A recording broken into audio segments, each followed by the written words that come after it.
السلام علیکم دوستو، نعیم اختر چینل میں آپ سب دوستوں کو خوش آمدید۔ الحمدللہ والصلاة والسلام علی سید الرسل وخاتم الانبیاء اما بعد اعوذ باللہ من الشیطان الرجیم بسم اللہ الرحمن الرحیم شهر رمضان الذي انزل فيه القرآن هدى للناس وبينات من الهدى والفرقان فمن شهد منكم الشهر فليصم قال النبي صلى الله عليه وسلم من تمسك بسنتي عند فساد امتي فله اجر 100 شهيد وقال النبي صلى الله عليه وسلم عليكم بسنتي وسنة الخلفاء الراشدين المهديين صدق الله العظيم وصدق رسوله النبي الكريم سبحان وقت کے ساتھ درود شریف پڑھیں۔ اللهم صل على محمد وعلى آل محمد كما صليت على إبراهيم وعلى آل إبراهيم إنك حميد مجيد اللهم بارك على محمد وعلى آل محمد كما باركت على إبراهيم وعلى آل إبراهيم إنك حميد مجيد۔ انتہائی ادارے کی سب تعظیم و تکریم علماء کرام، واجب الاحترام بزرگوں، دوستوں، بھائیوں، میں سب سے پہلے اس خوبصورت پروگرام کے انعقاد پر اس کے تمام منتظمین، متعلقین، علماء کرام اور دیگر خواص و عوام کو مبارکباد کرتا ہوں کہ آپ نے یہ خوبصورت طریقہ استعمال کیا ہے دوستوں کو جمع کر کے کلمہ حق پہنچانے کا۔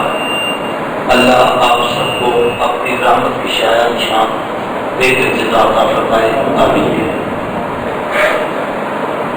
ایک پورا مہینہ آپ کا یہ پروگرام چلتا ہے اور روزانہ ایک نئے عنوان سے آنے والا مبلغ، مقرر، عالم یا جو بھی بزرگ تشریف لاتے ہیں وہ بیان فرماتے ہیں۔ میں نے بھی اسی مناسبت سے چند باتیں آپ حضرات کے سامنے عرض کرنی ہے۔ نبی کریم صلی اللہ علیہ وسلم کے حدیث کا ایک چھوٹا سا حصہ جس کی طرف ہمارے عزیز مفتی زمان صاحب نے اشارہ فرمایا، بعد علیہ وآصحابہ بعد سنت والجماعت کی تشریح میں حضور نے فرمایا کہ میں اور میرے صحابہ جو عمل کریں، جس پر چلیں، اس پر تم نے چلنا ہے اگر ہدایت چاہتے ہیں۔ اسی کی مناسبت سے کچھ باتیں آپ سے عرض کرنی ہے۔ دوسرے اتفاق ہے کہ آج 7 ستمبر ہے اور پاکستان کی تاریخ میں آج کے دن اس حوالے سے بھی بڑا محتمل نشان ہے کہ 1974 میں ختم نبوت کی تحریک جو چلی تھی اس میں اس وقت شیخ الاسلام سید یوسف بجوری، فقیہ اعظم مولانا مفتی محمود رحمۃ اللہ تعالی علیہ اور ہمارے دیگر اکابر علماء کی کاوشوں اور محنتوں اور جد و جہد اور صبرات کے نتیجے میں اس مدے میں اللہ نے امت مسلمہ کو بہت بڑی فتح عطا فرمائی۔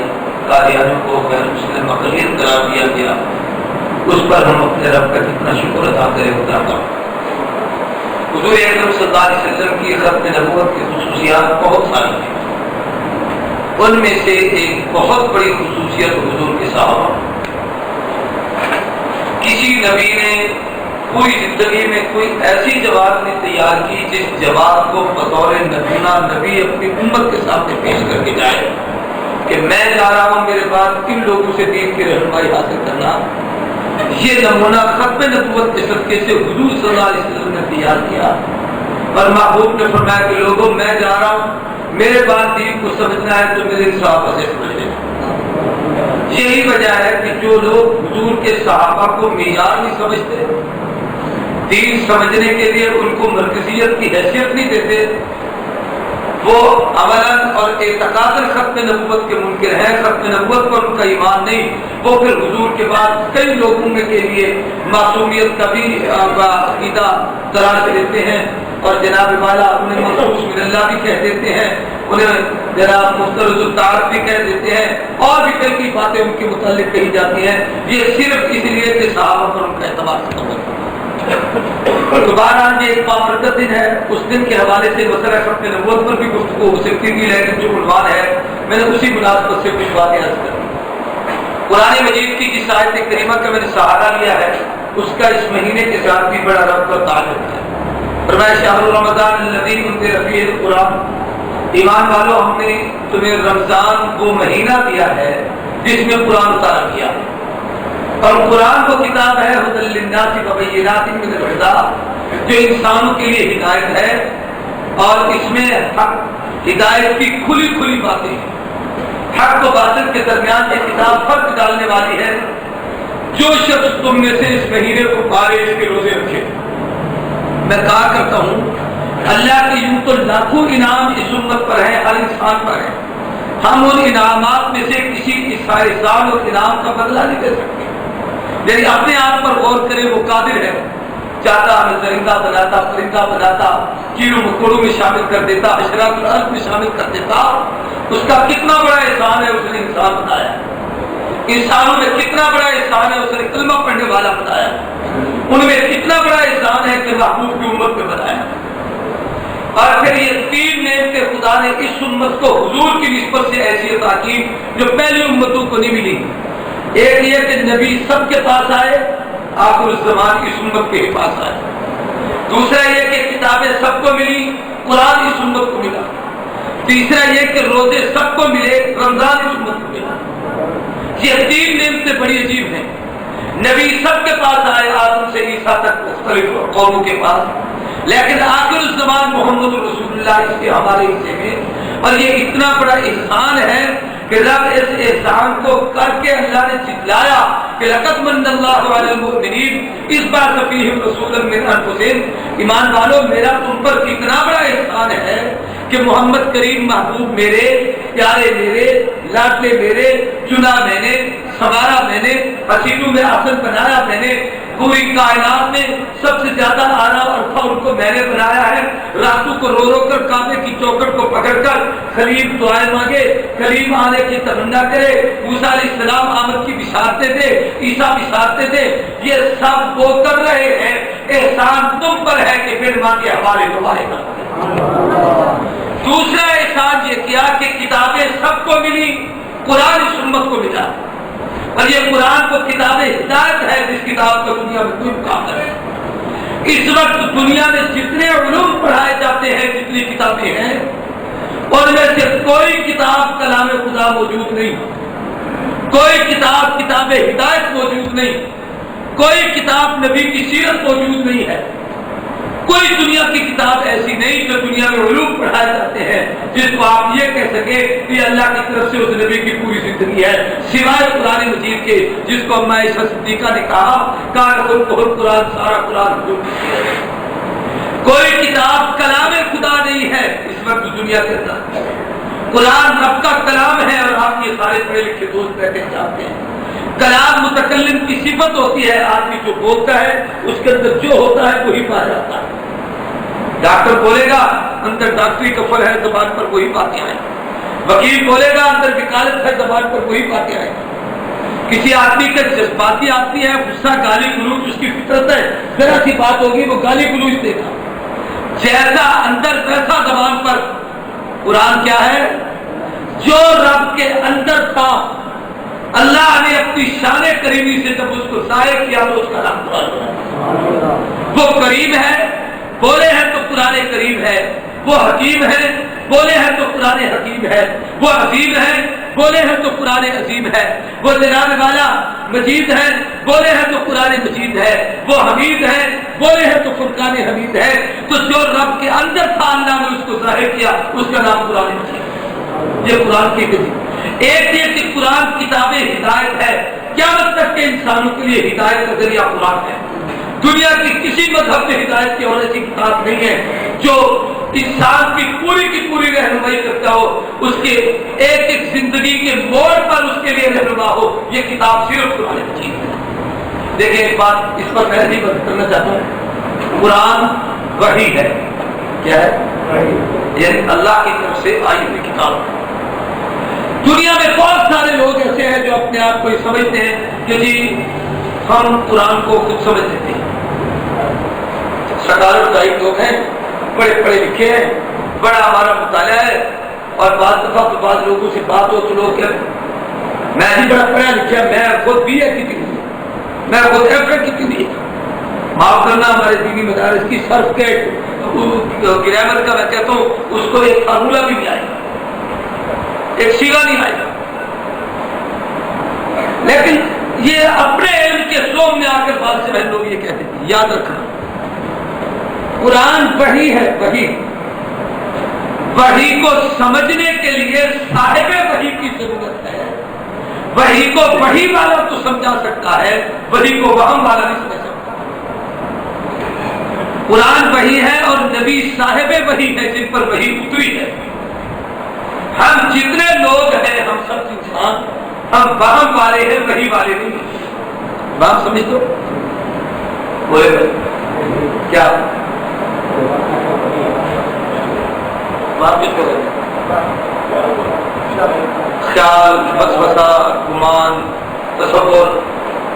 وہی حقیقت ہے، وہم تصور ہے، وہی یقین ہے، وہم گمان ہے، وہی اعتقاد ہے، وہم شک ہے. تو یاد رکھنا وہی یقین اور حقیقت کو شک، گمان والا اور تصور والا آپ کے دماغ سے نہیں رکھتا جب تک وحی کو صاحب وحی نہ سمجھائے. یعنی نبی پر وحی اتری ہے تو قرآن کو نبی سمجھائے گا، غیر نبی نہیں سمجھائے گا. جو چاہے جو کہتے قرآن میں اپنی مرضی سے سمجھ لیتے ہو. جی مجھے گرامر کا پتہ ہے، ہم اردو کا ترجمہ لے کر بیٹھ کر قرآن کو پڑھ لے کے سمجھ لیں گے. وہ قرآن کو سمجھنے کی بجائے دھوکہ تو کھا سکتا ہے، گمراہ تو ہو سکتا ہے، لیکن اللہ کے قرآن کو نہیں سمجھ سکتا. یہ دنیا میں جتنے خود مذہب لوگ اس قسم کے آئے ہیں اپنے آپ کو اہل قرآن کہلاتے اور نبی کی حدیثوں کا انکار کرتے ہیں. تو قرآن کو سمجھنے کے لیے صاحب قرآن سے سمجھنا ضروری ہے. اور صاحب قرآن محمد رسول اللہ سب کو صلی اللہ علیہ وسلم. قرآن جتنا ہے وہ سب حضور نے سمجھایا، سارے کو کس نے سمجھایا؟ اللہ کے محبوب نے سمجھایا ہے. میں اس پر ایک بات اور کہہ دیتا ہوں، جب تک نبی نہ سمجھائے صحابہ بھی نہیں سمجھ سکتے. بڑی عظمت والی اور تقدس اور فضیلت اور احترام اور تقدیس والی جماعت ہے جس جماعت کا ایک عمل قیامت تک کی انسانیت کے لیے حجت ہے. لیکن جب تک مفہوم نبی نہ سمجھائے وہ بھی اپنی مرضی سے نہیں سمجھے. یہی روزے کے احکامات میں آگے ایک آیت ہے، وَإِلَّا لَكُمْ لَيْلَةَ الصِّيَامِ الرَّفَثُ إِلَىٰ نِسَائِكُمْ هُنَّ لِبَاسٌ لَكُمْ وَأَنتُمْ لِبَاسٌ لَهُنَّ عَلِمَ اللَّهُ أَنَّكُمْ كُنتُمْ تَخْتَانُونَ أَنفُسَكُمْ. میں آیات کا ترجمہ یا شان نزول یا تفصیلات اس طرف نہیں جاتا، یہاں ایک مسئلہ چھوٹا سا عرض کروں. صحابہ کرام کو ابتدا میں 24 گھنٹے کے روزے کا حکم تھا. آج شام کو رکھا ہے تو کل شام کو جا کے پھر کھائیں گے، رکھیں گے. اور اگر اس وقت کھانا جو وقت متعین تھا نہیں کھا سکے، اگر نہیں شروع ہو گیا تو اب 48 گھنٹے کا روزہ ہو گیا. ایک صحابی سے تو یہ ہو گیا کہ وہ سو گئے، بڑی پریشانی ہوئی، اتنا لمبا روزہ کیسے. پھر یہ کہ پورا مہینہ یہ گزرے بڑا مشکل تھا. اور ایک سے ایسا بھی ہوا کہ رات کو اپنے گھر چلا گیا. صبح کو دونوں اللہ کے نبی کی خدمت میں پہنچے اور کہا محبوب آپ فرماتے ہیں دین بڑا آسان ہے، صورت حال تو یہ ہے. یا ایک بات کہہ دیتا ہوں، میں اور آپ غلطی کریں تو وہ غلطی ہے، مجھ سے آپ سے خطا ہو تو وہ خطا ہے، اس پہ گرفت ہے. صحابہ خدا کے ہاں اتنے محترم ہیں، غلطی بھی کر بیٹھے تو خدا ان کی غلطی کو دین بنا دیتا ہے. اب یہ کتنی بڑی غلطی ہوئی ہے کہ روزہ توڑا گیا ہے. شریعت کا حکم ادھوری ہوئی ہے. یعنی وہ عمل جس پر رب نے کہا تھا کہ یہ نہیں کرنا کر بیٹھے اور آگے کا محبوب یہ ہو گیا ہے. چاہیے تو یہ تھا کہ خدا کی طرف سے گرفت ہوتی، پکڑ ہوتی، کیوں کیا ہے؟ اس کی سزا ہے تمہیں یہ کام کرو، 60 روزے رکھو، اتنے مسکینوں کو کھانا کھلاؤ. کہ اللہ نے کہا اچھا ہو گئی ہے، یار کے یار ہونا، محبوب کے محبوب ہو، ان کی وجہ سے تم سے بھی تو پیار ہے. اس لیے اللہ نے کہا اچھا ہے تو تمہاری غلطی، لیکن محمد کے امتی ہو، محبوب کے ان کی اس غلطی کو تمہارے لیے قیامت قیامت تک کے لیے سہولت بھی بنا دیتا ہوں، دین بھی. وَحِلَّ لَكُمْ لَيْلَةَ الصِّيَامِ الرَّفَثُ إِلَىٰ نِسَائِكُمْ هُنَّ لِبَاسٌ لَكُمْ وَأَنتُمْ لِبَاسٌ لَهُنَّ. اب ان کی وجہ سے قیامت تک تمہیں اجازت ہے رات کو کھایا بھی کرو، پیا بھی کرو، بیوی بچوں کے ہاتھ بھی جایا کرو. کوئی غلطی ہے، حق یہ تھا کہ گرفت ہوتی، پکڑ ہوتی، لیکن صحابہ کی غلطی کو بھی قرآن نے قیامت تک کے لیے دین بنا دیا. اللہ کی صفائی ہے. لفظ تو بڑا سخت ہے، اور اب آپ مجھے اجازت دیں تو میں کہہ دوں شاید اتنی خدا نے نبیوں کی بھی وکالت نہیں کی. اور اب آپ معاف کریں میں اس پر دلیل دے. کسی نبی کا جب کہیں واقعہ آ گیا ہے تو اللہ تبارک و تعالیٰ نے اس نبی سے تو اپنی کبریائی کے انداز میں بات کر دی ہے. لا تسألنی ما لیس لک بہ علم. نوح خبردار جس کا تجھے پتہ نہیں ہے بات کا. کبھی اپنی عظمت اور جلالت میں آ کر اس نے یوں کہہ دیا لئن اشرکت لیحبطن عملک. نبی اگر تجھ سے بھی شرک صادر ہو گیا تیرے عمل پر بات کرو. رب ہے، قادر ہے، جس سے جیسے چاہے باتیں کرے، اس سے کون پوچھ سکتا ہے. اس کو حق ہے، لیکن یاد رکھنا ہم میں سے کسی کو حق نہیں کوئی نبی کے متعلق ایسی بات کرے. یہ بھی ایک عنوان ہے مستقل. اب میں اس کو شروع تو باتیں اور لمبی ہو جائیں. 4 شخصی ہستی ہیں، ہر اعلیٰ ادنا کا تو پابند ہے، ادنا اعلیٰ کا پابند ہے. ادنا اعلیٰ ادنا اعلیٰ کا تو پابند ہے، اعلیٰ ادنا کا پابند ہے. اللہ ذات اقدس ہے، نبی ذات معصوم ہے، صحابہ ذات مغفور ہے، اور میں اور آپ ذات عاصی اور خاص.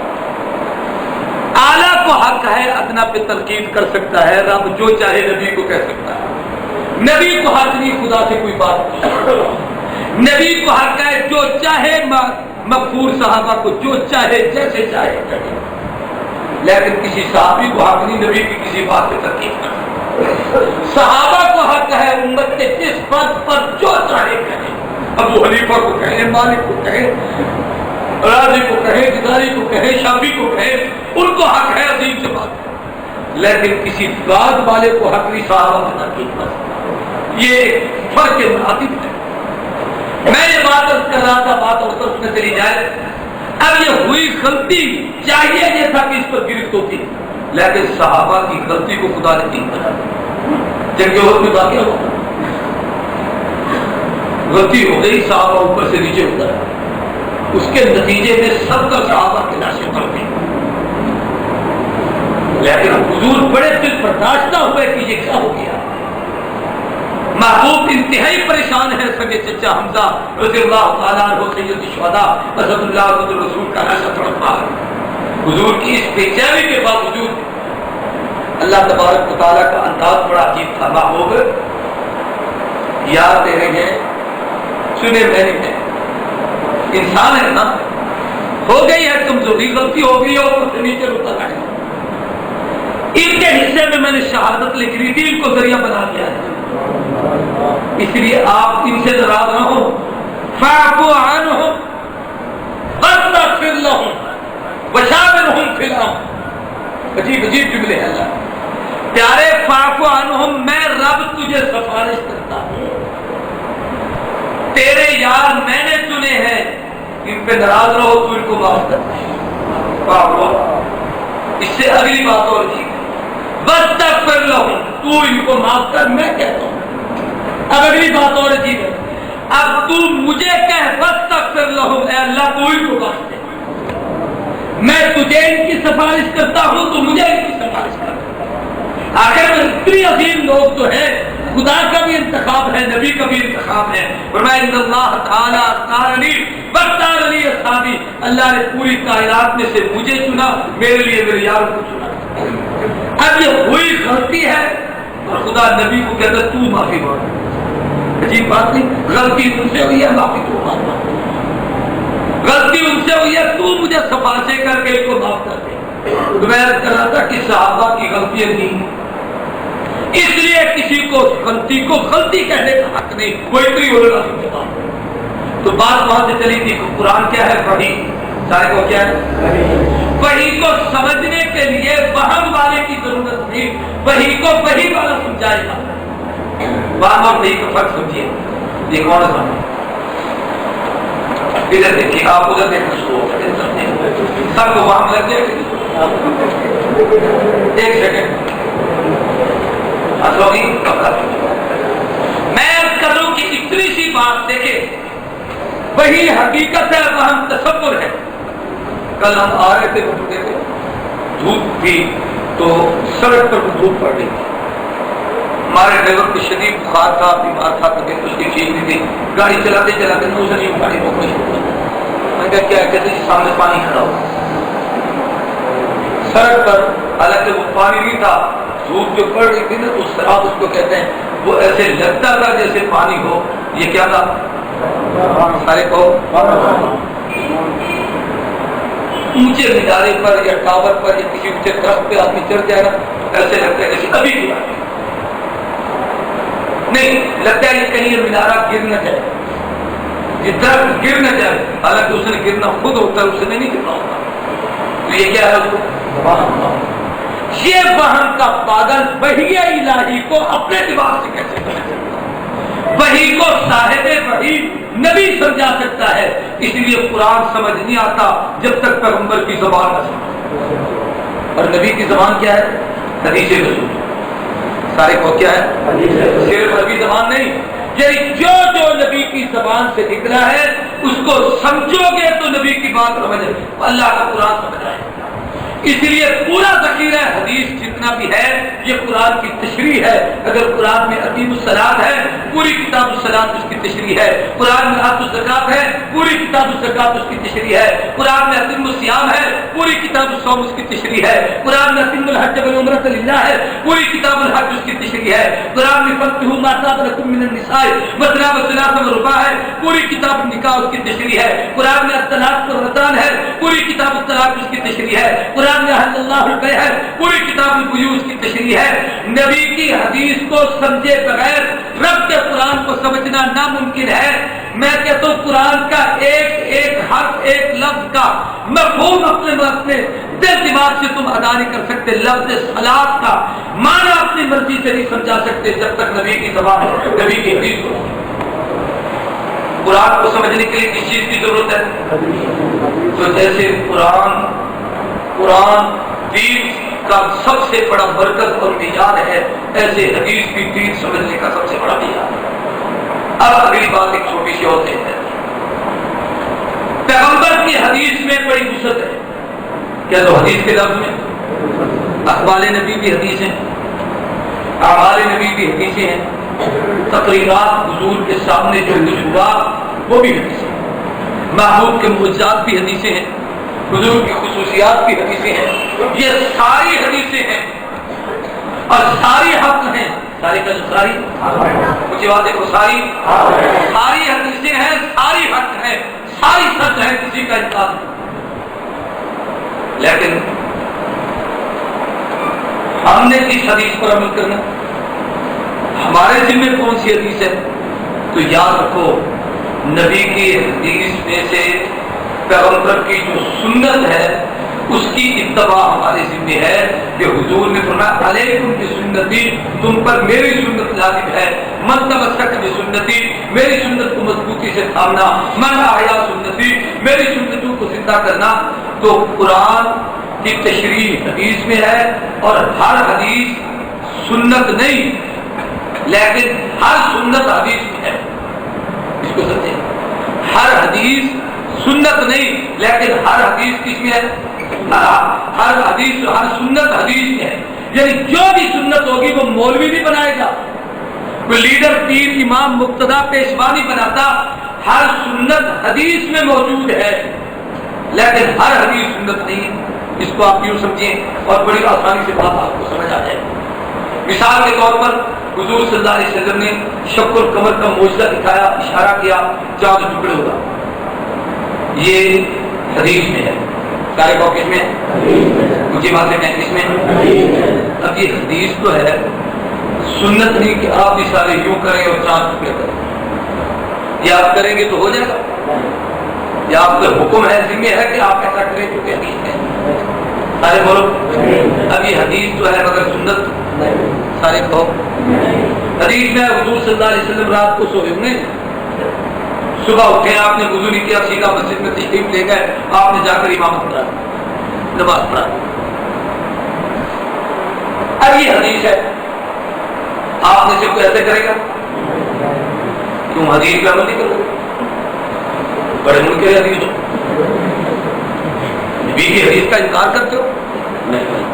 نہیں انکار. حدیث ہے یہ سنت نہیں ہے, نبی کی خصوصیت ہے. نبی اور غیر نبی میں بہت ساری چیزوں میں فرق ہوتا ہے، بلکہ میں کہتا ہوں نبی کی پوری زندگی عام لوگوں سے بالکل جدا اور ممتاز ہوتی ہے۔ ان میں سے ایک یہ ہے کہ میں اور آپ سو جائیں، ہماری نیند ناقض وضو ہے، نبی سو کر اٹھے، اس کا سونا اور جاگنا برابر ہے، نبی کی نیند اس کا وضو بھی ختم۔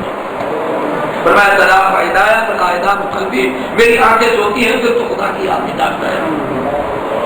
اب یہ ہے تو حدیث، لیکن سنت سارے کو سنت ہے۔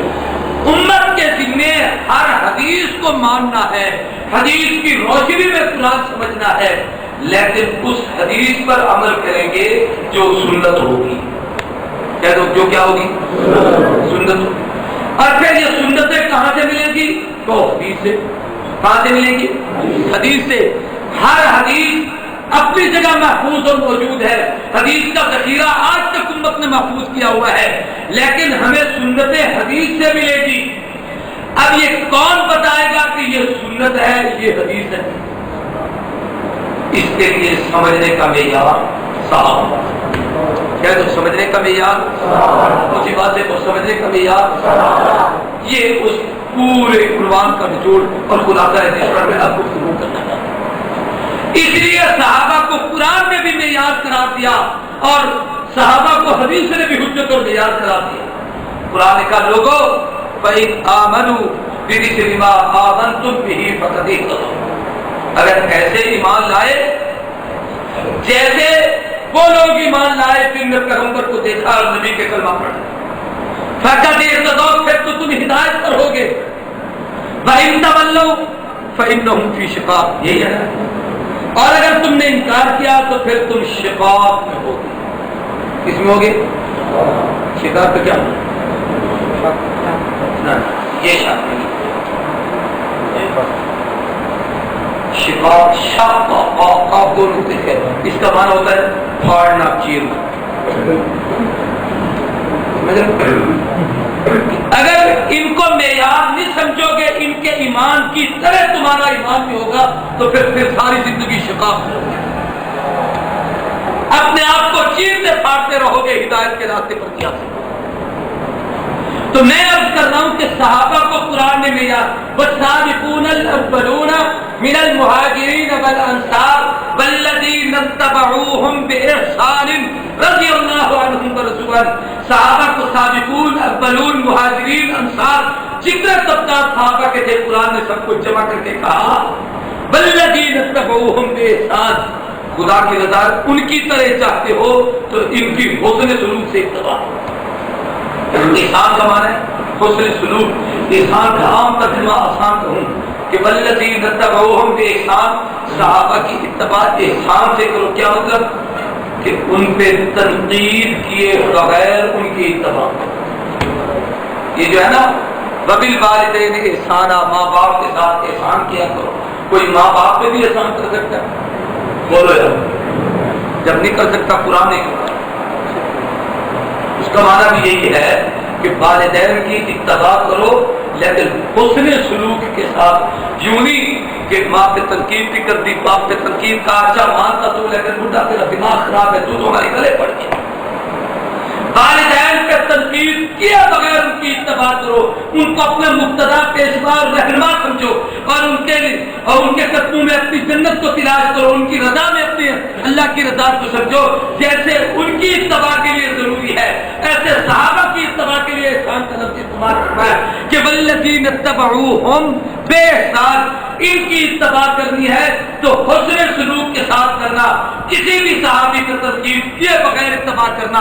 اگر تنقید کر بیٹھے ان کے عمل پر یا ان کے ایمان پر، عمل پہ تنقید کرو گے فاسق بن جاؤ گے، ان کے ایمان پہ تنقید کرو گے کافر بن جاؤ گے۔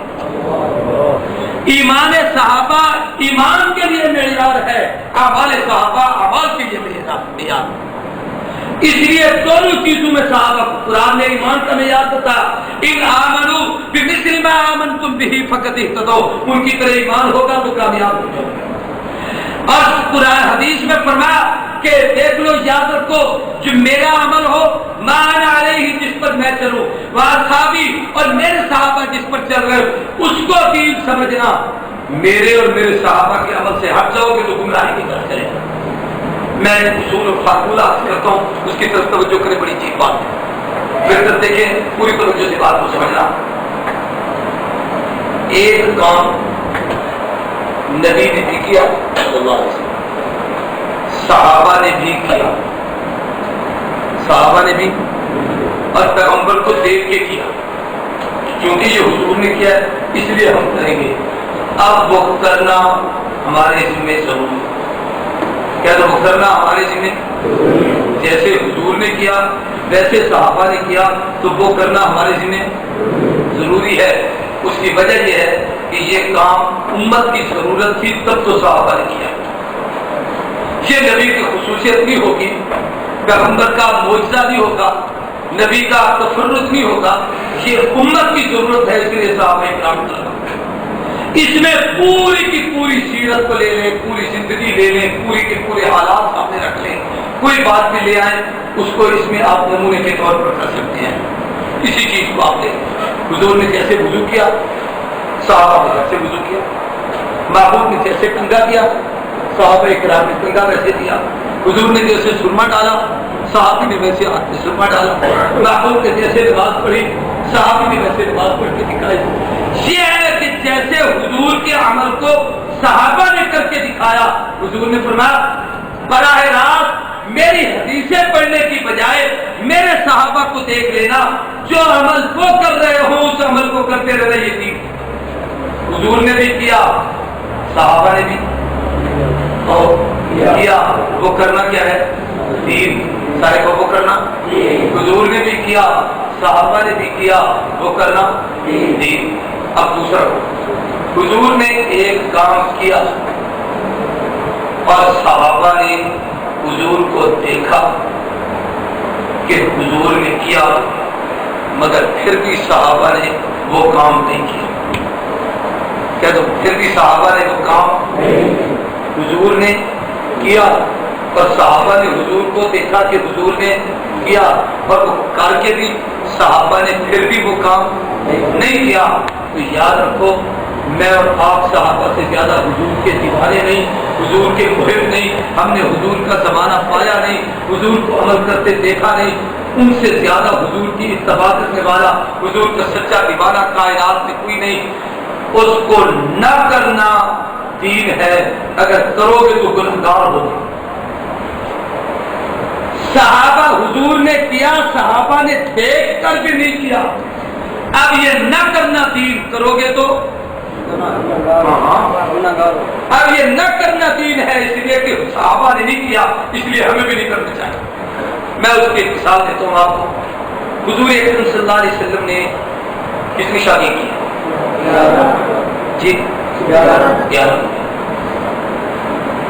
ایک مرتبہ ایک جگہ یہ عنوان چل پڑا تو ایک عیسائی پادری سے گفتگو ہوئی، مجھے کہنے لگا دیکھو تمہارے ساتھ کتنا ظلم ہے کہ امت کو 4 شادی کی اجازت ہے اور نبی نے خود 11 کی، اتنی بڑی زیادتی ہے۔ میں نے کہا کہ تمہارے ساتھ بھی تو زیادتی ہے، تمہارے نبی نے دوسرے سے کی نہیں ہے تو تم اپنے نبی کی زیادتی نہیں کر رہے، تم میں سے کسی کو نہیں کرنی چاہیے۔ بات ایک اور میں نے اس نے تنقید کے لہجے میں کہا کہ کتنی بڑی زیادتی ہے کہ تمہارے نبی نے خود شادی کی اور امت کو اس کی اجازت دی۔ میں نے کہا دیکھو میرے نبی کی پوری زندگی قیامت کے لیے نمونہ ہوگی اور وہ نمونہ ہے۔ دنیا میں جتنی عورتوں سے آدمی نکاح کرتا ہے وہ 11 قسموں میں سے کوئی نہ کوئی ایک قسم ہوتی ہے، 12ویں قسم کی دنیا میں کوئی عورت نہیں جس سے نکاح کیا جائے۔ تو میرے نبی نے امت کو نمونہ پیش کرنا تھا کہ تم جب کسی جگہ شادی کرو گے تو 11 قسموں میں سے کسی عورت سے نکاح کرو گے، اس کے ساتھ ایسے برتاؤ کرنا جیسے میں اپنی بیوی کے ساتھ برتاؤ کروں۔ 12واں قسم تم بتا دو، اس کا طریقہ میں پھر حضور کی سیرت سے نکال دوں گا۔ مثلا جو آدمی کسی عورت سے نکاح کرے گا یا وہ فارغ ہوگی یا مترکہ ہوگی یا بیوہ ہوگی، ٹھیک ہے، کتنی قسمیں ہوگی؟ امیر خاندان کی ہوگی یا غریب خاندان کی ہوگی، کتنی ہوگی؟ اپنے خاندان کی ہوگی یا غیر خاندان کی ہوگی، کتنی ہوگی؟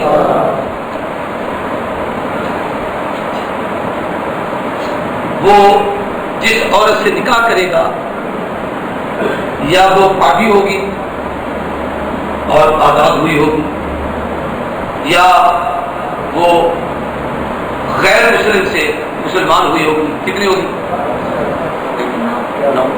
9. یا عمر میں چھوٹی ہوگی یا بڑی ہوگی. کتنی ہوگی؟ اب اگر حضور ایک عورت سے نکاح کرتے، مثلا خدیجہ سے کرتے، یہ تو پتہ چل جاتا کہ بڑی عمر والی سے کیسے برتاؤ کرنا ہے، چھوٹی عمر والی سے نکاح کیسے ہوتا ہے، اس کا کوئی نمونہ نہیں. حضور نے پوری زندگی کو طور نمونہ کیا، لیکن حضور نے نکاح کتنے کیے؟ سارے کو. اب یہ 11 کا لفظ جو ہے کہ 11، یہ قرآن میں ہے یا حدیث میں ہے؟ زور سے بولو. اب کوئی یہ کہے کہ میں تو چونکہ حدیث کو مانتا ہوں لہذا میں 11 کہوں گا، میں کتنے کروں گا؟ 11 ہی کروں گا، کیونکہ حدیث میں اور حضور نے کیا ہے. نبی کے بعد کام کو میں کیسے چھوڑ سکتا ہوں؟ تو اب اگر وہ 4 کے بعد 5واں نکاح کرتے ہیں تو یہ دائیں بائیں مفتی بھی بیٹھے، عالم بھی بیٹھے، بزرگ بھی بیٹھے، تو کچھ نہ اس کا ایمان بچے گا نہ اس کا نکاح بچے گا. کیا خیال ہے؟ 5واں نکاح کر لے 4 کے ہوتے ہوئے یہ کفر لازم آئے گا، حرام ہو جائے گا، نکاح بھی ختم، ایمان بھی ختم. نبی نے کتنے کی؟ 11. یہ 5ویں کو نہیں کر سکتا، اس لیے کہ وہ حدیث میں تو ہے، سنت نہیں. سنت کا احترام 4 تک ہے، اور وہ عمل صحابہ نے کر کے دکھایا ہے. صحابہ نے نبی کو 11 نکاح کرتے دیکھا لیکن نہیں کیا. وہ سمجھتے تھے یہ نبی کی خصوصیت ہے اور یہ 4 امت کی ضرورت ہے، یہ صحابہ کو اس کی اجازت ہے، یہ نبی کی سنت ہے. اس پر صحابہ نے عمل کیا. اب سنت 11 کو کوئی نہیں کہے گا، نبی کا عمل نہیں صحابہ کا عمل ہوگا. میری بات سمجھ رہی ہے کہ صحابہ نے عمل کرتے دیکھا، عمل کرتے دیکھا لیکن دیکھ کر بھی نہیں کیا. تو اب کرنا سنت یا نہ کرنا سنت؟ نہ کرنا سنت ہے، نہ کرنا دین ہے. اس لیے کہ ہماری ذمہ اتباع صحابہ. اس کی ایک مثال اور بھی دے دوں، یہی میں نے بھی نماز کی ایک بات کہی تھی. وضو کے بغیر سجدہ دینا حرام ہے، جان بوجھ کے ایسا کرنا کفر ہے. وضو اکرم صلی اللہ علیہ وسلم اٹھے، آپ نے وضو کیا نہیں، نماز پڑھا دی. اما ایسا صدیقہ پوچھتی ہے محبوب دین بدل گیا، حکم بدل گیا یا آپ بھول گئے؟ پر میں نے حکم بدلا نہ میں بھولا. محبوب کچھ تو ہوا ہے، پر میں کچھ بھی نہیں ہوا. تو پھر آپ نے یہ کیا کیا؟ جہاں سے آپ نے وضو نہیں کیا، روزانہ وضو کر کے جاتے تھے مسجدوں میں. اس زمانے میں یہ ٹوٹیوں کا نظام تھا نہیں کہ وہاں جا کے وضو کریں، گھر سے وضو کر کے آپ نے جاتے جاتے مصلی پہ کھڑے ہو کے نماز پڑھا دی. اب صحابہ نے دیکھا لیکن پوری زندگی، اور یہ بات حدیث میں ہے، اس میں ہے ارے کہو پوری زندگی کسی صحابی نے ایسا کیا؟ ارے کہو تو دین کا معیار صحابہ کہ اب ہم صحابہ کی اتباع میں وضو کر کے عمل کریں گے. بغیر اگر وضو کی نماز پڑھو گے حرام ہوگی، کافر کر جاؤ گے. نبی نے کیا، وہ نبی کی خصوصیت تھی. جو صحابہ کرے گا وہ امت کی ضرورت. آپ ایک اور اس کا اختیار کیجیے اور اس کو یہ بڑی کی بات ہے. حضور نے ایک کام پہلی بار کیا کہی تھی؟ حضور نے بھی کیا اور صحابہ نے بھی. وہ کرنا دین ہے. حضور نے کیا، صحابہ نے نہیں کیا. اب نہ کرنا، سارے کو نہ کرنا. اب تیسرا حضور نے نہیں کیا، کہہ دو حضور نے نہیں کیا. صحابہ نے بھی دیکھا کہ نہیں کیا لیکن پھر بھی صحابہ نے کیا. حضور نے نہیں کیا، صحابہ نے دیکھا کہ حضور نے یہ کام نہیں کیا لیکن پھر بھی صحابہ نے وہ کام کیا. اب صحابہ نبی کے سب سے زیادہ متبع اور فرما بردار ہیں. خدا کا انتخاب ہے. اولئک هم المؤمنون حقا ہے، اولئک هم الراشدون ہے، اولئک هم المفلحون ہے، اولئک هم الفائزون ہے، اولئک حزب اللہ ہے.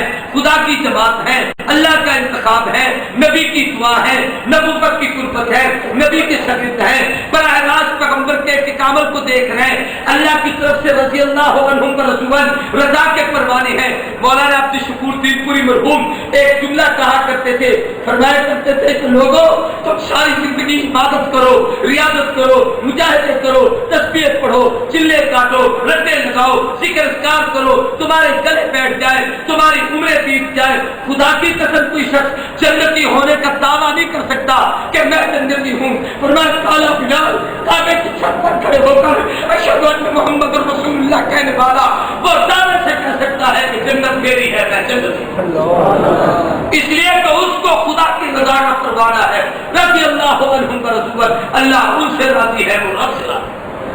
اور علماء بیٹھے ان سے تحقیق کریں، جنت میں سب سے آخری نعمت جو انسان کو ملے گی وہ اللہ کی رضا ہو، ورضوان من اللہ اکبر۔ اللہ کی کلمہ رضوان جو جنت کے فرشتے کا نام ہے وہ اللہ سے بھی بڑا ہے، رضوان من اللہ اکبر۔ یہ وہ چاہے لوگ کہتے ہیں جو عربی گرامر نہیں جانتے، قرآن کو اپنے دماغ سے سمجھنے کی کوشش کرتے ہیں، تفسیر لے لی، ترجمہ اٹھا لیا، سعودی عرب گئے وہاں سے قرآن کا ترجمہ لیا، اس کو دیکھ کے کہا جی میں قرآن سمجھ، ترجمے کی لے لی، بخاری بھی، ترمذی بھی، ابو داؤد بھی، ابن ماجہ بھی، میرے پاس کی فلاں علامہ صاحب کے ترجمے لکھے ہوئے ہیں، وہ ہے میرے پاس، صحیح بخاری ہے۔ علامہ عبدالستار موسوی نے کہا حضرت بخاری شریف پڑھنا چاہتا ہوں، کون سی صحیح بخاری کو؟ حضرت کون سی صاحب پڑھے؟ فرمانے لگے ہر بخاری صحیح بخاری ہے، لیکن تو بخاری میں پڑھنا گمراہ ہو جائے گا۔ بڑا عجیب بندہ، کہتے کیا پڑھوں؟ فرمانے لگے بہشتی زیور پڑھ لے، فضائل اعمال پڑھ لے، اور اس بار رسول اکرم پڑھ لے، تو اپنی زندگی اس سے بنا۔ یہ کیوں؟ فرمایا تو عربی گرامر کو جانتا ہے، حدیث رسول پڑھنے کے لیے، قرآن کی تفسیر پڑھنے کے لیے 22 علوم کی ضرورت ہے، تجھے عربی کے کسی علم سے واقفیت ہے؟ پرائمری کے لیے تو تم 7 سال لگا دیتے ہو، 2-3 سال نرسری کے، 5 سال وہ لگاتے ہو، مڈل میٹرک کے لیے تو تم 20 سال پڑھتے ہو، قرآن کا ترجمہ اپنے دماغ سے پڑھتے ہو، حدیث کو اپنی مرضی سے بیٹھ کر پڑھتے ہو، اس کے لیے کسی عالم، کسی داعی دین، کسی درسگاہ، کسی معلم اور استاد کی کوئی ضرورت نہیں ہے۔ کیا دماغ میں خطوط ہو رہا؟ میں عرض کر رہا تھا، باتیں اور طرف نہ جائیں، اللہ کے نبی نے کیا، صحابہ نے کیا، وہ کرنا، آئے بولو، حضور نے کیا، صحابہ نے دیکھ کر نہیں کیا، نہ کرنا، نہ کرنا، اس کی میں نے 2-3 مثالیں بھی دی ہیں، اب تیسرا حضور نے وہ زندگی میں کبھی نہیں کیا، کہہ دو حضور نے، صحابہ نے بھی دیکھا، حضور نے نہیں کیا، پھر بھی نہیں، صحابہ نے پھر بھی کیا، اب یہ کرنا، اب یہ کرنا نہیں ہے، سارے کو یہ کرنا نہیں ہے۔ اس کی ایک تو چھوٹی مثالیں تاکہ یہ مسئلہ آپ کو سمجھ آ جائے، گھڑی میرے سامنے ہے، 5 منٹ میں انشاءاللہ بات سمجھ گئے، 5 منٹ تو ہے، باتیں سمجھ آ رہی ہیں کہ نہیں آ رہی؟ دیکھیں کیا کہہ رہا ہوں، حضور نے اپنی زندگی میں کوئی وہ کام نہیں کیا، صحابہ نے دیکھا کہ حضور نے، اس کے باوجود بھی صحابہ نے کیا، تو وہ کرنا، سارے کو وہ کرنا۔ اب اس کو سمجھیے پوری طرح سے، اور کے ساتھ اس کو سمجھیے، یہ مہینہ کون سا ہے؟ اس میں دن کی عبادت ہوتا ہے اور اس کی رات کی عبادت۔ آپ عجیب بات آپ کو بتاؤں، میں کبھی بھی وہاں کہہ رہا تھا کہ قرآن کا حقیقی محافظ اللہ ہے، لیکن اسباب کی دنیا میں قرآن کی حفاظت کا سب سے بڑا ذریعہ تراویح۔ اگر تراویح کی عبادت نہ ہوتی دنیا میں قرآن محفوظ ہی نہیں ہوتا۔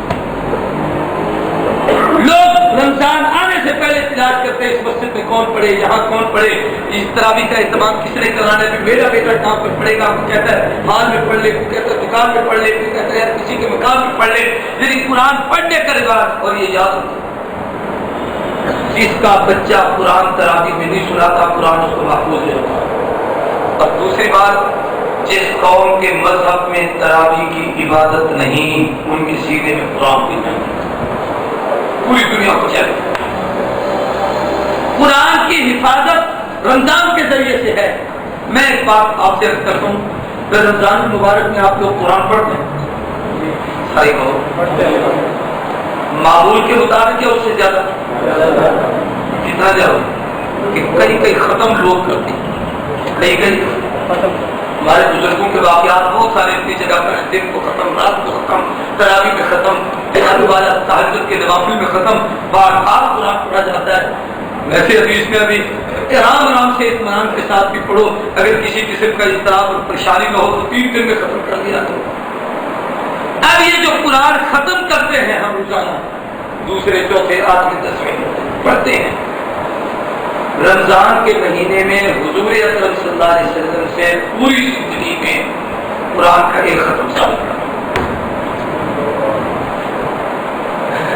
اچھا، یہ جو قرآن پڑھتے ہو بدعت سمجھ کر یا سنت؟ کفر سمجھ کر یا دین؟ حضور نے تو کہیں پڑھا نہیں پورا رمضان میں، پورا قرآن پڑھا رمضان میں، پورا قرآن ہی ختم کیا حضور نے کسی رمضان میں۔ کیوں؟ پریشان ہو؟ اس لیے کہ دین مکمل ہوا تھا ذوالحج کی 9 تاریخ کو، محرم سفر گزر کے ربیع الاول میں حضور کا وصال ہو گیا۔ رمضان میں تو کوئی آیا ہی نہیں رمضان جس میں قرآن مکمل ہو۔ جب حضور کی زندگی میں کسی رمضان میں قرآن مکمل نہیں تھا تو مکمل قرآن کہیں پڑھا گیا؟ ارے بولو، اب پڑھتے ہیں کہ نہیں پڑھتے؟ دین سمجھ کر یا نہیں؟ سنت سمجھ کر کہ نہیں؟ زور سے بولے۔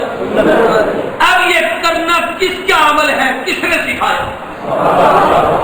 اب صحابہ جانتے ہیں حضور نے رمضان میں پورا قرآن نہیں پڑھا، لیکن اس کے باوجود عثمان روزانہ قرآن پڑھ رہے ہیں، روزانہ قرآن مجید ختم کرتے ہیں۔ تیرا بات جائز کہتے ہیں جی حضور نے تو فرمایا 3 دن تو پہلے نہ ختم کرو، عثمان کے میں کر لیتا۔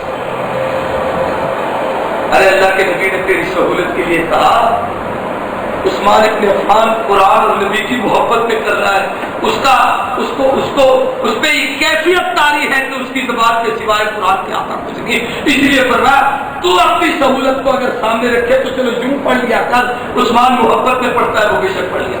اب بھی اگر کسی کا ایسا ذوق ہے وہ عثمان کی سنت کو سمجھ کر پڑھے گا، وہ یہ نہیں ہے کہ حدیث کا انکار کرنا ہے۔ اتباع صحابی کا عمل ہے، صرف عبادت حدیث نہیں ہے۔ اگلی بات سمجھو، تراویح میں قرآن پڑھتے ہو؟ حفاظ سے قرآن سنتے ہو نا؟ میرا بچہ پڑھ رہا ہے تو میں نے اسے کہا، اس نے کہا مجھے پہلے تو بہت پڑھ رہا کہ مجھے ترتیب نہیں سمجھ آتی۔ میں نے کہا آسان ترتیب ہے۔ میں نے کہا کیا؟ میں نے کہا روزانہ 20 رکوع پڑھا کرو روزانہ۔ اب وہ سپاہیوں کی کوئی ترتیب نہیں، روزانہ 20 رکوع پڑھتا ہے، نہیں صاحب لگا وہ 28 29 کو جا کر ختم ہو۔ میں روزانہ 20 رکوع پڑھو۔ یہ بھی ایک عجیب حکمت ہے کہ 20 رکعتیں روزانہ 20 رکوع رکعت سے ہر رکعت میں 1 رکوع پڑھو، تو اگر اس ترتیب سے پڑھو تو پورا مہینہ ہی تراویح ہوگی اور 20 رکعت ہی ہوگی، اور اگر 8 رکوع روزانہ پڑھو قرآن ہو جائے گا ختم۔ آپ یہ بات سمجھے نہیں؟ قرآن ختم ہو جائے گا۔ اچھا اگلی بات، یہ جو ہم تراویح میں قرآن مجید کا اہتمام کرتے ہیں اور ترتیب پڑھتے ہیں، حضور نے ایسے بھی کبھی نہیں پڑھا۔ ہم سنت سمجھ کے پڑھتے ہیں یا بدعت؟ دین سمجھ کے یا بے دین؟ اگلی بات، رمضان المبارک کے مہینے میں یہ جو 20 رکعت با جماعت مسجد میں تراویح کا اہتمام ہوتا ہے، حضور کے زمانے میں اس طریقے سے کبھی نہیں۔ حدیث میں آتا ہے 3 دن حضور نے مسجد میں تراویح کی۔ کتنے دن؟ یاد کتنے دن؟ اور یہ بھی یاد رکھنا، حدیث میں جن 3 دنوں کا ذکر ہے ان میں نہ 8 کا ذکر ہے نہ 20 کا ذکر ہے، یہ 2 کا ذکر ہے، نہ 8 کا ذکر نہ 20 کا ذکر، صرف 3 دن کا ذکر ہے۔ تو حدیث میں تو 3 دن ہے، تم 3 دن پڑھتے ہو مہینہ پڑھتے ہو؟ ارے بولو کیوں؟ صحابہ نے پڑھا۔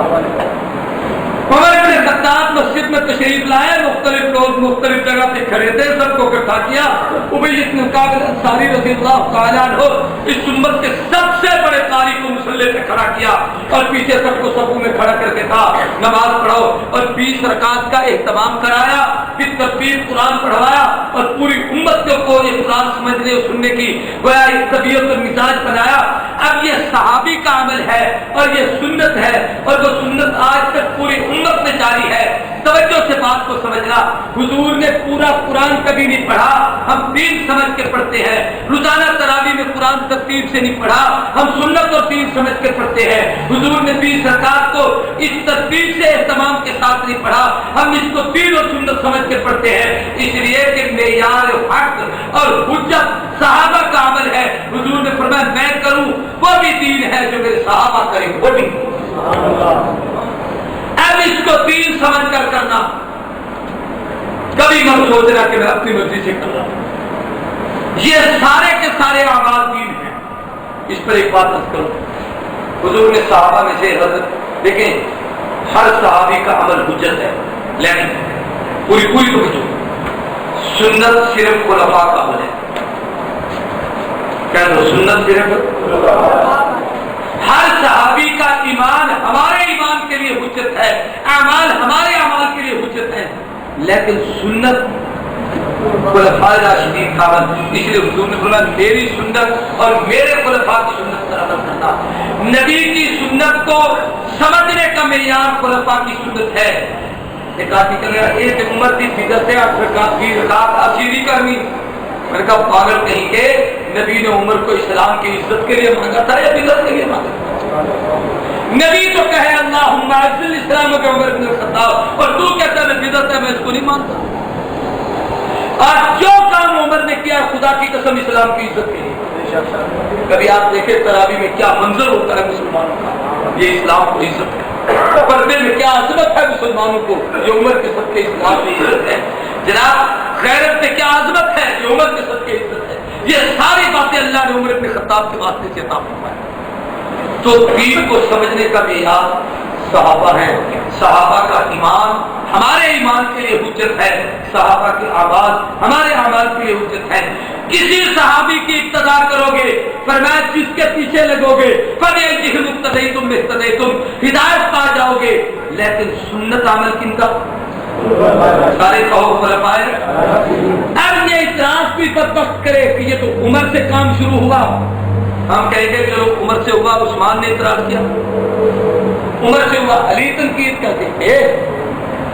اور ایک بات عجیب کہوں، حضرت علی کو اللہ نے خلفاء میں آخر میں بھیجا ہے، یہ بھی حکمت تھی کہ حضور نے فرمایا علی میری امت کا جج ہے، افضل علی امت کا کیا ہے، چیف جسٹس اور قاضی علی ہے۔ جب کوئی فیصلہ کرانا ہو تو جج کے پاس آتی جاتا ہے۔ کسی مسئلے میں اختلاف ہو گیا، میرا مفتی صاحب کا اختلاف ہو گیا، میرا حضرت مولانا کا اختلاف ہو گیا، تو اب ہمارا اگر کسی مسئلے میں اختلاف ہو جائے تو اختلاف ہوگا تو جج کے پاس جائیں گے، جب اختلاف نہیں ہوگا تو جج کے پاس جانے کی کیا ضرورت ہے؟ اختلاف ہو گیا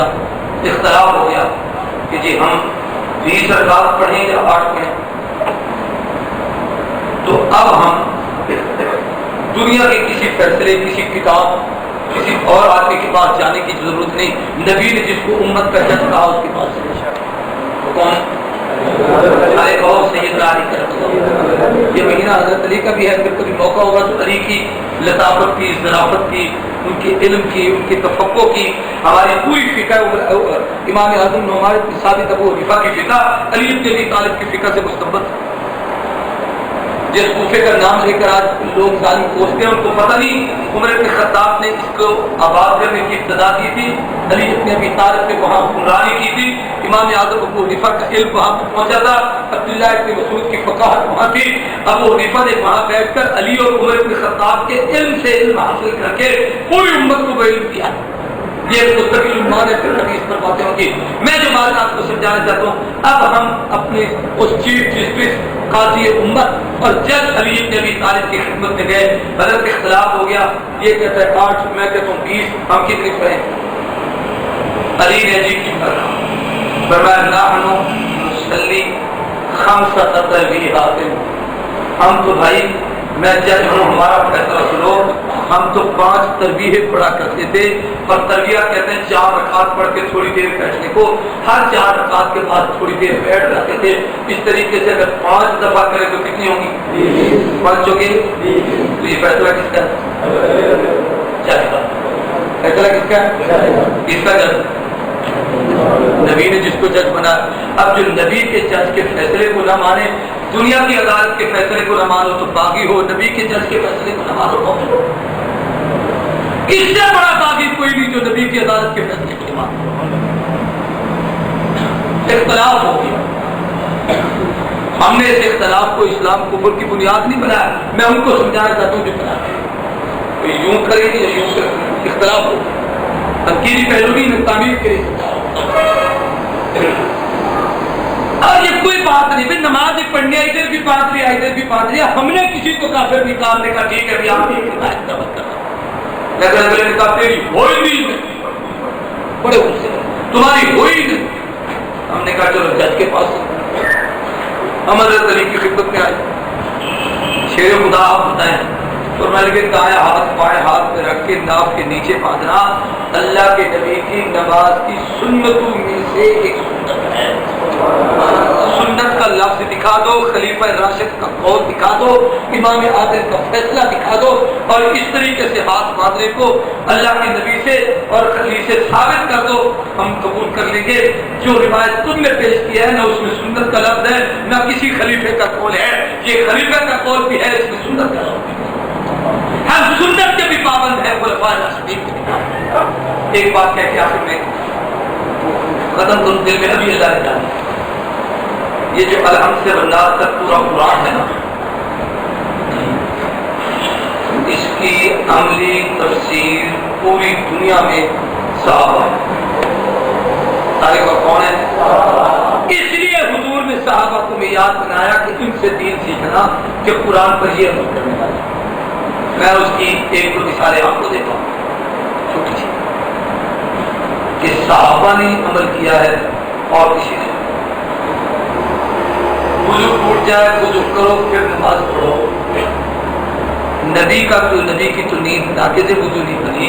اب اگر سو کر کسی نے اٹھ کے وضو کیا ہے اور قرآن کی آیت پر عمل کیا ہے تو کسی نے بول رہے اچھی بات ہے۔ چلو قرآن میں میراث کے مسئلے ہیں، یوسف اللہ کا بڑا مشہور رقوع ہے، ہمارے ہاتھوں کو اس میں مشابہ بڑے لگتے ہیں، پڑھنے والوں کو بڑے پریشان ہوتے ہیں اور بڑے ہچکچاتے ہیں، اگر کوئی دھیان یہ رقوع سن لے تو بڑے اچھا لگتے ہیں۔ ایک ایک وراثت میں کس کا کتنا حصہ ہے قرآن میں بولا ہے؟ چلو قرآن کے اس رقوع پہ عمل کس نے کیا؟ نبی کی وراثت تقسیم ہوئی ہے، نبی کا ورثہ کسی زور سے بولے، عمل کس نے کیا؟ سارے بولو۔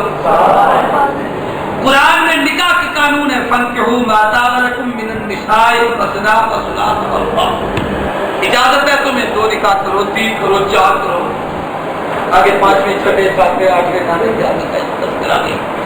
تو یہاں تک کہ 2 3 4 تک اس پر عمل قرآن کی آیت پر کس نے کیا؟ سارے لوگ۔ اس لیے حضور نے فرمایا خبردار، دین سمجھنے کا معیار صحابہ، جو صحابہ کریں وہ دین، قرآن کو سمجھنے کا معیار صحابہ، حدیث کو سمجھنے کا معیار صحابہ۔ اور ایک بزرگ کا بڑا اچھا قول ہے کہ دنیا میں جتنے فرقے جتنے فتنے ہیں، اگر آپ اس کی تہ میں جائیں تو ہر فتنے کی بنیاد بغض صحابہ۔ کسی نے معیار حق نہیں مانا، کسی نے شخصی طور پر صحابہ کی تنقید کی، کسی نے صحابہ کے عمل کو حجت نہیں قرار دیا، کسی نے صحابہ کی ذات پر تنقید کرنا شروع کر دی، کسی نے ان کے ایمان پر تنقید کرنا شروع کر دی۔ بھائی جس کا جو میرا دوست ہوگا جو اس سے محبت کرے گا میں اس سے محبت کروں، اس پہ تم تنقید کرو، مجھ سے محبت کی توقع رکھو، یہ نہیں ہو سکتا۔ جن لوگوں نے نبی کا سب کچھ الٹایا ہے، حضور نے ان سے محبت کی ہے اور نبی نے ان کے لیے دعائیں کی۔ اس لیے صحابہ ہمارے ایمان کے لیے بھی معیار ہے، ہمارے اعمال کے لیے بھی معیار ہے، دین سمجھنے کا بھی معیار ہے۔ اللہ تبارک و تعالیٰ ہم سب کی اس حاضری کو قبول فرمائے۔ آخر دعوانا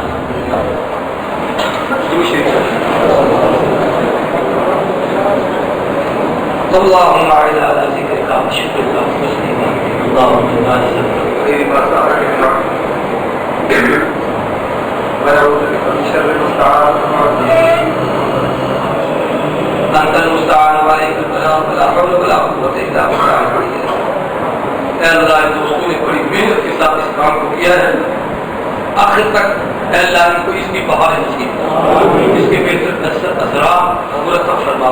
اے اللہ اس کو اپنی شان کریمی کے مطابق بہتر گزارنا۔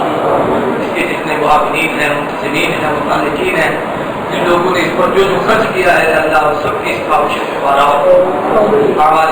کی توفیق عطا فرما، ہر خیر و بھلائی ہمارا مقدر بنا، اور شر اور برائی سے ہم سب کو محفوظ ہو، رمضان کے برکات و ثمرات نصیب فرما، ہماری مساجد کی، مدارس کی، خانقاہوں کی، درسگاہوں کی حفاظت فرما، دین دنیا کی ساری بلائیں نصیب فرما۔ سبحان اللہم و بحمدک، نشہد ان لا الہ الا اللہ، نستغفرک، نسألک الجنۃ ونعوذ بک من النار۔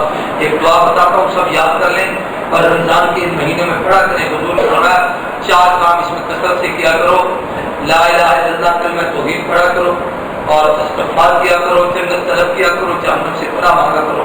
سارے پڑھو، اشہد ان لا الہ الا اللہ، استغفر اللہ، اسألک الجنۃ واعوذ بک من النار، اشہد ان لا الہ الا اللہ، استغفر اللہ، اسألک الجنۃ واعوذ بک من النار۔ پھر پڑھی، اشہد ان لا الہ الا اللہ، استغفر اللہ، اسألک الجنۃ واعوذ بک من النار۔ 3 مرتبہ سورۃ اخلاص پڑھ کے حضرت مولانا شیر حیدری اور تمام شہداء اسلام، شہداء ناموس صحابہ، شہداء ختم نبوت، شہداء لال مسجد اور تمام شہیدوں کی روح کو اس کا ثواب پہنچانا۔ بسم اللہ الرحمن الرحیم، اللہ احد اللہ اللہ احد اللہ۔ اے اللہ اس طرح کا ثواب کی بارگاہ میں قبول فرما۔ اے اللہ ہمارے قابل سلام مشاہد بزرگان کی ائمہ مجتہدین، صحابہ اہل حق، جن لوگوں نے ہمیں دین پڑھایا، سکھایا، سمجھایا، بالخصوص حضرت شیخ الحدیث مولانا صلی اللہ علیہ وسلم، اسلام، ہمارے تمام اکابر شہداء، حضرت مولانا شیر حیدری، اور جن لوگوں نے دین کی خاطر، ختم نبوت کی خاطر، ناموس صحابہ کی خاطر، عظمت اسلام کی خاطر، حفاظت شریف کی خاطر جانیں دیے، ان شہداء کے لوگوں کو اس کا ثواب پہنچا، ان کے خون کے ایک قطرے کے صدقے سے اس ملک کو خالص اسلامی حقی سنی انقلاب نصیب فرما۔ میرے اس چینل کو سبسکرائب بھی کریں اور بیل کے آئیکن کو کلک بھی کریں تاکہ ہر نئی آنے والی ویڈیو آپ سب دوستوں تک بروقت پہنچ سکے، اور ان علماء کرام کے بیانات کو اپنے دوستوں میں، اپنے گروپوں میں شیئر بھی کیا کریں تاکہ دین کی باتیں اور دوستوں تک بھی پہنچ سکیں۔ آپ سب دوستوں کا بہت شکریہ۔ ملتے ہیں ایک نئی ویڈیو کے ساتھ، تب تک کے لیے اللہ حافظ۔ پاکستان پائندہ باد۔